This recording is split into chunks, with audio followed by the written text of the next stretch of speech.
তো বন্ধুরা আজকে 31 নাইট হাঁসের মাংস দিয়ে দেখো।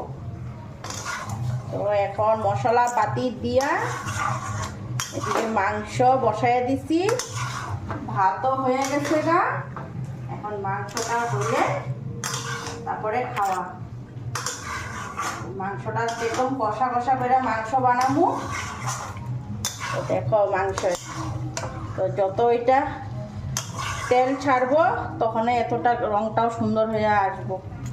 ডিমগুলি যাতে না ফাটে। হ্যাঁ, তো এটার মধ্যে আরেকটা জিনিস আসছিল, তোমরা বড় ভিডিওতে বন্ধুরা দেখতে পারবা। এখন বর্তমান ছোট ছোট ডিমগুলি তোমাদেরকে দেখাই। এই যে দেখো ছোট ছোট ডিম, তার মানে এটা হাসা ছিল না, এটা ছিল হাসি। হাসি থাকাতেই দেখো ডিমগুলি রয়েছে। তো একটা ডিম আসছিল অনেকটাই বড় ভিতরে। তো তোমরা বড় ভিডিওটা দেখো, বড় ভিডিওতে তোমরা দেখতে পারবা বড় ডিমটা। আর এই যে